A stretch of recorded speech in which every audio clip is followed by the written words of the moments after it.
Oi galera, tudo bem? Trago para vocês mais uma aula gratuita de lesão por pressão.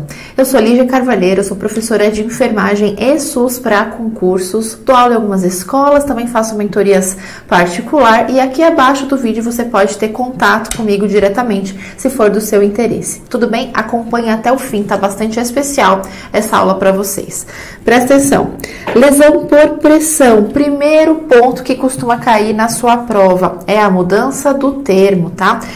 Antigamente, úlcera por pressão é assim que a gente encontra, só que às vezes ainda aparece dessa forma, mesmo com a mudança, tá? Foi trocado o nome por lesão por pressão, porque na classificação das úlceras por pressão, que era assim que a gente chamava, o estágio 1, ela não tem úlcera por si, tá? Apesar de sim haver ali um dano tecidual, ele não é úlcera, ele não está com tecido aberto, e por isso o termo úlcera ficaria completamente descabido, por isso trocou-se por lesão por pressão. Tá? Tô só pegando uma caneta aqui. Olha só, foi em 2016 essa troca, tá? Então, ao invés de úlcera por pressão, lesão por pressão. Quem trocou? National Pressure Ulcer Advisory Panel. Isso aqui é muito comum, né? NPUAP. É assim que a gente fala, a gente até esquece do que se trata, mas foi ela, esse órgão, que trocou o nome, né? Trocou o nome para, ao invés de úlcera, lesão, tá? Outras alterações que tiveram é com relação aos números. Quando a gente fala, estágio 1 e tal, então agora a gente utiliza números arábicos mesmo, ao invés de romanos, né? Ao invés de estágio 1, dessa forma, tá? Outro termo que foi retirado é o termo suspeita, quando a gente fala de lesão tissular profunda, houve sim uma mudança nas classificações, vou detalhar tudo isso para você, tá? E houve outros acréscimos, como, olha só, lesão por pressão relacionada a dispositivo médico ou em membrana mucosa. Tudo isso eu tô só dando assim uma introdução, porque muitas vezes a gente faz sim questões antigas e faz parte, a gente quer grande número de questões para treinar. E aí a gente encontra algumas divergências. Então, não vai fazer questões antigas por causa disso? Claro que vai, mas se atente, corrija. Nem sempre você chega a um gabarito, mas não importa. O importante é você avaliar cada alternativa e ter na ponta da língua qual seria a resposta baseada no que já é atual, tá? Vamos lá. Primeiro de tudo, a definição, tá? A gente tem várias causas que causam lesão por pressão, tá? A pressão nos tecidos em si, como o próprio nome já nos diz, é uma das principais. O que seria essa pressão nos tecidos, né? A pressão nos tecidos é quando, ao comprimir, né, um tecido, comprimir onde? Geralmente junto com uma proeminência óssea e uma outra superfície. Vamos pensar no pé, no calcânio? Então tem o tecido que está em volta do calcânio e ali no meio tem o quê? Tem o osso, tem o próprio calcânio. Quando você pressiona esse tecido na cama, você está esmagando esse tecido, você está causando ali uma pressão que pode ser, ok, né, inócua ali, depende do tempo, depende se ali tem umidade, depende do seu fator nutricional, depende de vários fatores, tá? Mas a pressão é um dos itens ali de grande importância. E a gente tem um conceito importante, que é assim, ó. Pressão de fechamento capilar significa o quê? Qual é a pressão mínima naqueles capilares onde ele entra em colapso, ele colaba, acontece ali um episódio de anóxia, tá? Mas para fins de conhecimento, entre 12 e 32 já é possível acontecer esse colapso, tá? Claro que isso aqui é medido na prática, né? A gente fica analisando se a pressão daquele calcânio está nessa métrica ou não, não. Mas para fins de prova, tudo que é teórico, didático, tudo que é número, tudo que são limites, pode cair, você precisa ter uma noção, tá? Continua aqui comigo. E aí, então, olha só, a pressão interface obtida nas posições supinas ou sentadas geralmente excedem, tá? Então, em decúbito dorsal sentado, em geral, aonde há proeminência óssea, que é, sim, os principais locais dessa possível pressão exagerada, em geral, a permanência nessas posições já costuma exceder essa pressão que pode colabar os vasos, causando dano tecidual, tá? Logo, começa a justificar já a mudança de decúbito? Começa, tá? Tudo bem, então? Pressão nos tecidos, uma das causas e que mais que importa? Importa a duração, tá? Então, olha só, se eu estou ali fazendo uma pressão de curto espaço de tempo, ainda que seja de alta intensidade, provavelmente não vai acontecer lesão alguma, tá? Olha só, os danos ocorrem quando eu tenho mesmo uma pressão de baixa intensidade, mas eu tenho um período prolongado, um longo período de tempo. Eu também posso ter uma pressão de intensidade mais alta por um curto período de tempo. O que a gente sempre pensa é que eu preciso ter uma pressão muito alta. Não, né? Vai depender das condições do indivíduo também, mas uma pressão muito alta num curto intervalo de tempo vai causar um dano X, varia com N fatores, mas mesmo pressões mais baixas, se aquilo for extremamente prolongado, também o tecido ali vai sofrer, tá? Certo, estão entendendo, né? Tá caindo a ficha aí. Olha só, tolerância tecidual, o quanto o tecido tolera. Por quê? O que depende disso? Tem duas forças muito importantes que caem em prova, que é o cisalhamento e a fricção. Olha só, causado pela combinação da gravidade e fricção. Você vai pensar em cisalhamento assim. Pensa numa pessoa sentada numa cama hospitalar, onde, por ela estar sentada, ela vai o quê? Escorregando. Ela não vai escorregando, a força da gravidade está ali, né? Ela vai escorregando na cama, ela vai escorregando, ela estava ereta, ela está escorregando, ela está escorregando. O que está acontecendo junto com essa força para baixo dela, da gravidade? A fricção. Fricção do quê? Por exemplo, do lençol, ao contrário, tá? Então, o cisalhamento, você vai pensar numa seta para um lado e uma seta para o outro lado. Pensa sempre no paciente escorregando na cama, que vai ficar fácil de você lembrar, e de contrapartida, uma outra força fazendo o caminho ao contrário, causando ali uma fricção no seu tecido, por exemplo, o lençol, que vai se enrugando atrás, não é assim? A força que acontece, aí você não esquece nunca mais. Isso se chama cisalhamento, tá? E a fricção é a própria fricção, né, entre a derme e epiderme, que faz parte do cisalhamento que a gente acabou de ver. Tudo bem? Então, fatores que vão afetar a tolerância do tecido àquele movimento, àquela permanência. Olha aqui que mais fácil que isso, né? Para você identificar, olha só. O indivíduo, ele vai escorregando e existe aqui uma pressão ao contrário dos tecidos, fazendo uma fricção na sua pele, tá? Alterando a capacidade de tolerância da pele desse indivíduo, tá?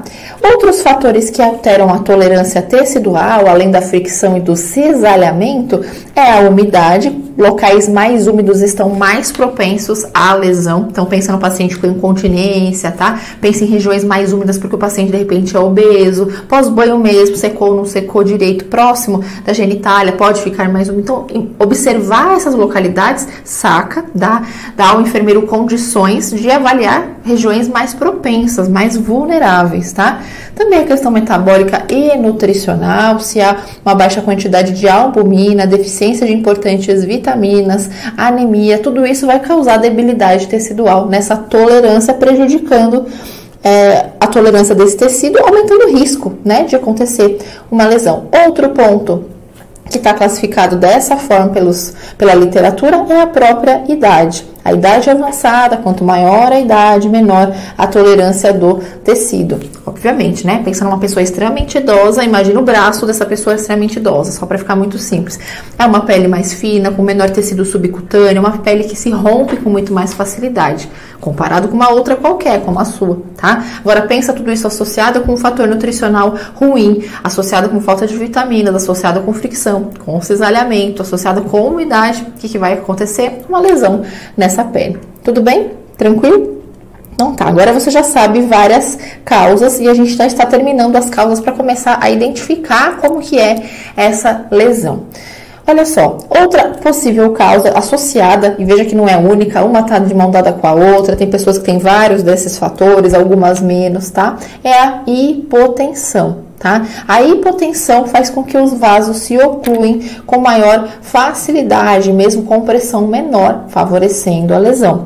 Além de tudo, o estado psicológico. Nossa, mas o que tem a ver o estado psicológico? Pensa numa letargia assim, intensa, num idoso que já tem pouca capacidade de se movimentar na cama e que poderia sim estar mudando de posição a cada X tempo, a cada incômodo pelo menos, e ele não faz, tá? Então, a motivação psicológica, no caso o estado psicológico para menos, pode favorecer a vulnerabilidade desse indivíduo.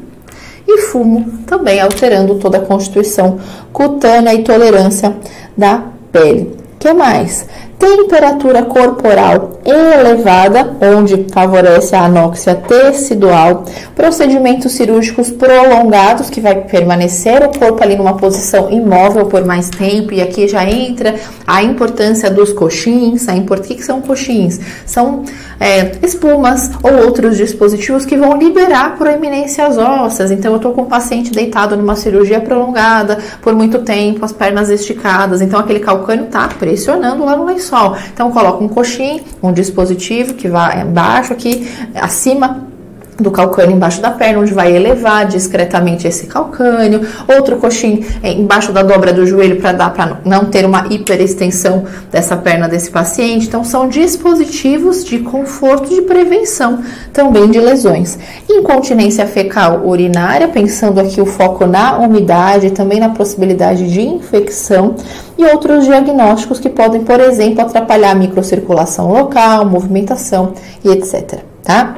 Medicações também podem alterar, já que tiram a capacidade do indivíduo se mexer, tá? Analgésicos também, sim. Se eu tenho um limiar de dor diferenciado, né, onde eu demoro mais para sentir dor, eu demoro mais para me mexer quando eu percebo que um tecido está sofrendo com a posição que eu estou. Tudo isso vai afetar a soma. Percebe que a soma não existe um vilão, existe a grande soma.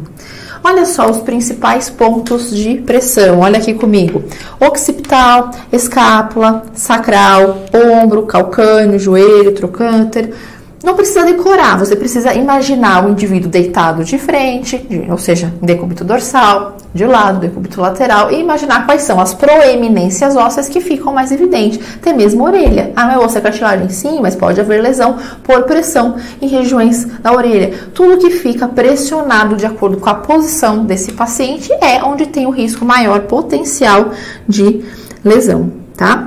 Claro que nesse meio do caminho, fazer um diagnóstico diferencial cabe também, tá? Que outras lesões que poderiam ser confundidas com lesão por pressão, tá? Exemplo, só pra gente não esquecer as mais clássicas de prova: úlcera venosa, úlcera isquêmica e úlcera diabetes. Entenda aqui úlcera isquêmica como úlcera arterial. Tá? Necessário fazer biópsia da ferida? Sim, necessário para descartar malignidade. Veja, não é protocolo fazer biópsia, é um diagnóstico diferencial quando falha todas as outras possibilidades. Tranquilos? Estão entendendo? Tudo isso que eu estou falando é essencial para a prova. Dentro do diagnóstico diferencial, lembra, né? Uma úlcera venosa, qual é a principal localização dela? Entre joelho e tornozelo, ali na perna, próximo dos maléolos, tá? E a aparência é bastante diferenciada. É comum ter eczema em lesões venosas? Muito. É comum ter descamação, crosta? Sim, tá? Costuma doer muito pouco. É comum uma cor mais alterada, mais escura? Sim. Lesões venosas têm essa cara. E úlceras diabéticas, lesões decorrentes do diabético. Olha só, existe uma combinação da neuropatia diabética, disfunção, insuficiência vascular, complicações na microcirculação, enfim, né? Existe um histórico aí que vai favorecer. Essas lesões são necessariamente nas proeminências ósseas? Às vezes não. Então, você vai ter que somar essa avaliação clínica para chegar no diagnóstico por lesão por pressão ou outras úlceras quaisquer. Tá? Então, olha só, pode ter ali na região metatarsal plantar, a articulação das falanges, ou local de trauma repetido, por exemplo, atrito com sapato, por exemplo, não é uma lesão por pressão de posição, é o atrito do dia a dia, onde com a percepção dolorosa diminuída, com a microcirculação alterada, com a percepção de dor alterada, o paciente acaba não percebendo a dor ou incômodo, por exemplo, num sapato, e quando vai perceber já tem uma lesão ali, diferenciando da lesão por pressão tradicional, que a gente está estudando aqui, tá? E então, a arterial, uma coisa bem característica que a gente tem aqui, não sei se eu trouxe a arterial para vocês, deixa eu ver aqui, úlcera diabética, não, eu não trouxe a arterial. Uma característica bem marcante que a gente tem da arterial aqui é a dor, né? Se por um lado, quando a gente tem uma úlcera venosa, quando a gente eleva o membro, alivia o desconforto, na úlcera arterial, ao contrário, se eu tenho uma dificuldade de perfusão do membro, cada vez que eu elevo o membro, eu dificulto ou eu favoreço a perfusão? Eu dificulto. Se eu dificulto, eu pioro a minha dor. A lesão arterial ela é muito mais avermelhada, é uma outra cara. Não é o foco ficar detalhando essas outras, o foco mesmo é a gente estudar lesão por pressão. Eu quero que você veja a escala de Braden, importante escala dentro da nossa categoria da enfermagem, porque é um recurso bastante utilizado na UTI para medir o risco desses pacientes críticos de desenvolverem lesão por pressão. Dá uma olhadinha na pontuação e o que está abaixo no escrito, olha só. Veja aqui comigo, ó. Vamos ler a fileira 1, ó. Eu vou avaliar quais são os fatores: percepção sensorial, umidade, atividade, mobilidade, nutrição, fricção e cisalhamento. Fatores que se interferem na ocorrência, na vulnerabilidade maior ou menor de acontecer essa lesão. Tudo bem. Olha a pontuação 1. Totalmente limitado, completamente molhado, acamado, móvel, nutrição pobre e fricção e cisalhamento é um problema. É o melhor ponto ou pior ponto? Pior ponto, né? Então você vai entender e você vai encontrar isso nas questões que o melhor prognóstico, pensando na escala de Braden, é a maior pontuação, tá? Então quanto mais para a direita, quanto maior a pontuação, mais esse indivíduo é menos vulnerável. Esse indivíduo é menos vulnerável, para você não confundir. Ele se mexe mais, o local não é um local facilmente úmido, né? Habitualmente úmido. Ele, ó, atividade, caminha frequentemente, ele não está imóvel, diferente do totalmente imóvel na pontuação 1, tá? Nutrição, lá no 4, excelente. Aqui no 1, muito pobre. Percebe? E lá no 1, até mesmo por ele ter toda essa autonomia, o item fricção e cisalhamento ele nem aparece. A escala de Braden é muito importante para fins de prova. Você precisa realmente saber os parâmetros de cor. Não é que você precisa saber todos os itens, mas entender que quanto maior a pontuação, menos o risco desse paciente desenvolver úlcera por pressão, tá? Vamos falar dos estágios, porque o manejo das úlceras por pressão, claro que baseia-se no estágio, na característica, no conhecimento de coberturas. Manejo não é simplesmente botar uma cobertura e dar um antibiótico, não. Manejo é todo esse reconhecimento da lesão que você está tendo contato. A gente vai nos estágios principais, de 1 a 4, e depois os outros que a gente tem meio que novidade aqui, mais explicado nessas novas classificações. Presta atenção aí, ó. Estágio 1 foi o que deu o impulso para a mudança de nome dessas lesões. Então, veja, repara aqui, ó, estágio 1, não é 1 assim, tá? É 1 normal em número mesmo, tá? Não é em número romano, não. Olha só, presença de eritema que não embranquece. Olha só, pele íntegra é o primeiro ponto. Por isso que não chama mais úlcera. Eritema que não embranquece. Quando que um eritema embranquece? Você cruza a sua perna, coxa com coxa, passa aí vários minutos, descruza. Você vai ver que ali tem um eritema, tá? Quando você toca em cima, ele embranquece. Quando você solta, ele volta a estar vermelho. Daqui a alguns minutos não tem mais nada ali. Legal, né? Aqui não. Na lesão por pressão, no estágio 1, esse eritema, esse vermelhidão da área que está com pressão, você pode tocar à vontade e ele não some, tá? Ele não embranquece e ele nem some. Ali já tem uma lesão tecidual, apesar de não ter úlcera. Veja que a lesão está aqui em cima. Na verdade, ela nem rompeu a pele ainda, mas ela está afetando ali as primeiras camadas da pele de forma bem superficial, não a úlcera, tá? Pode embranquecer? Pode, mas não é o normal, tá? Então, a definição é eritema que não embranquece, mas pode ter algumas lesões por pressão, estágio 1, em que sim embranquece, mas que tem ali uma alteração de temperatura, de toque, de sensação, tá? De consistência, tudo bem? São exceções, dentro ainda do estágio 1, tá? Agora vamos ver o estágio 2. Estágio 2, perda da pele em sua estrutura, sua espessura, parcial, não é total. Como a gente está estudando para concurso, veja, você pode usar essa aula para se atualizar? Pode, mas o meu objetivo não é esse. O meu objetivo não é te dar atualizações diversas na área da enfermagem. Não por enquanto. O meu objetivo é que você passe na prova do concurso, acerte questões de concurso. Logo, a gente tem que se preocupar com o que realmente cai. E o que realmente cai são palavras-chave, são termos, é decoreba. Sim, tem um monte de decoreba, além de você entender simplesmente o contexto. Então, o que você precisa gravar no estágio 2 é que a perda da espessura da pele é parcial com a exposição da derme, tudo bem? Veja que, olha, aproveita os desenhos, tá? Porque eu coloquei aí da melhor qualidade que eu consegui, do próprio órgão, tá? Então, tudo assim de primeira para vocês. Percebe a característica desse desenho? Veja, tem uma coloração rosa, mais vermelha, mais úmida. Por que mais úmida? Porque houve lesão da pele, a gente já tá atingindo ali a derme, tá? Pode ter bolha, pode ter ali exudato ou não, pode estar rompida ou não. O fato é que já existe uma úlcera, tá? Já aconteceu o rompimento da pele, uma afecção da espessura parcial da derme. Diferente do 3, olha só a palavra-chave, foi uma lesão na espessura da pele total. Olha esse desenho aqui, atingiu a epiderme, a derme já está aqui, ó, com o tecido subcutâneo visível, com o tecido de gordura visível, tá? A partir do estágio 3, e não no 2 nem no 1, a gente pode ter esfacelo. O que é esfacelo? É aquele tecido esbranquiçado, amarelado, né, que não favorece a cicatrização, aquele tecido morto ali em cima. Então, a partir do 3 já pode aparecer também epíbole, quando as bordas das feridas, elas estão enroladas. A partir do 3º você já consegue verificar isso. Tudo bem? Olha aqui também a figura, para você entender a profundidade, o quanto vai ficando com outra característica. Não é mais uma bolha rompida ou uma leve ali abrasão na pele, tá ficando mais fundo. Estágio 4, olha só que importante, perda da pele em sua espessura total. Opa, mas não é igual ao terceiro, calma. Perda tissular com a exposição ou palpação direta da fáscia, músculo, tendão, ligamento. Opa, olha só, aqui no estágio 3º a gente não tem a presença do músculo exposto. Por quê? Olha aqui o desenho, o músculo está aqui, tá? Então, o limite do estágio 3 é até a fáscia, a partir que é a película que recobre o músculo, né, em miúdos trocando.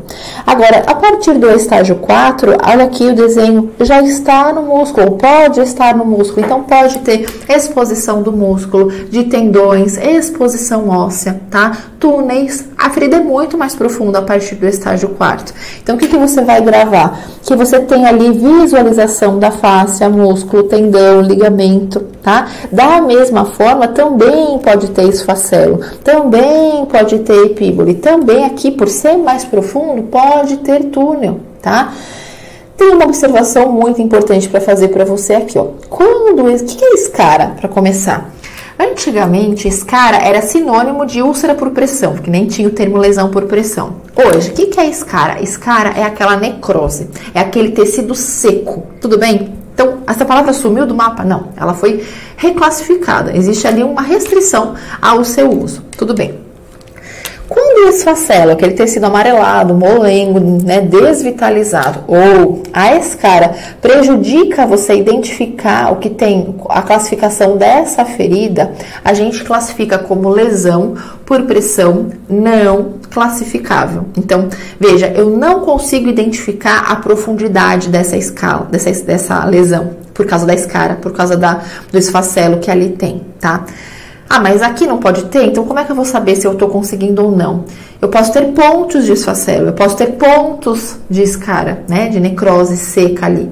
Mas se a lesão está completamente coberta, a ponto de eu não conseguir identificar qual é a sua profundidade para classificar qual é o seu estágio, a classificação que essa lesão recebe é lesão por pressão não classificável. Tudo bem? Então, o estágio 4 é funda, vai até músculo, osso, ligamento, tendão, tá? Então, olha só, lesão por pressão não classificável. Então, eu tenho ali esfacelo, eu tenho esse cara que não me permite enxergar. Aí, eu vou tirar, né? Vou ter que fazer desbridamento, enfim, tirou. Aí, sim, a partir do momento que é retirado aquele tecido desvitalizado que me impede de enxergar o que tem abaixo, eu vou conseguir, a partir de então, classificar essa lesão entre estágio 3 ou estágio 4. Lesão por pressão tissular profunda. É diferente a aparência, olhando fora, pode ser assim inofensiva, uma coloração mais escurecida, mais escura do que aquela vermelhidão que não embranquece lá do estágio 1. Pode ser vinho, pode ser vermelhão, pode ser marrom, tá? Você não faz ideia da profundidade que isso está, tá? Então, mas não tem ali uma escara, ali não tem um esfacelo, tá? Às vezes o que aparece ali é como se fosse uma bolha com líquido seroso e essa lesão, que a gente não sabe até onde vai, recebe o nome de lesão por pressão tissular profunda. Aproveita a imagem para você entender. Olha de cima, uma mancha, uma coisa escura, né? Mas pode até ter ali uma bolha com líquido sanguinolento, mas olha só o tamanho da afecção do tecido que pode estar acontecendo na verdade, tá?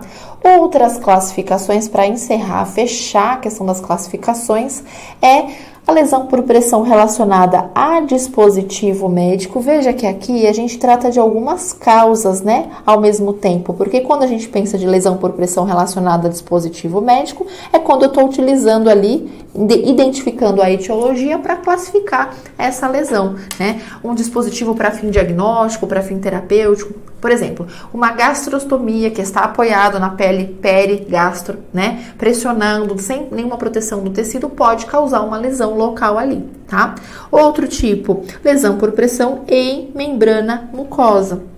É exatamente a mesma coisa, eu posso estar usando um dispositivo em membrana mucosa, causando esse tipo de lesão. Por que que não é igual, né? Por que que eu não classifico estágio 1, 2, 3? Porque ali na mucosa eu vou ter todas essas camadas de tecido para classificar 1, 2, 3, 4? Não. Então ela simplesmente recebeu um nome próprio. É isso que você tem que gravar, tá? Não precisa ficar aí devaneando, tentando estudar a fundo. Para fins de concurso, você precisa conhecer os nomes, tá? E entender que em determinados tecidos não é possível a classificação 1, 2, 3 e 4, conforme a gente viu, tá?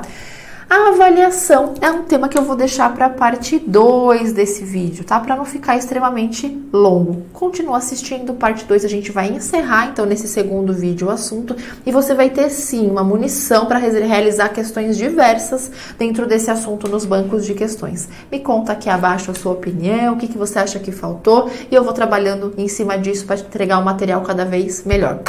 Beijão!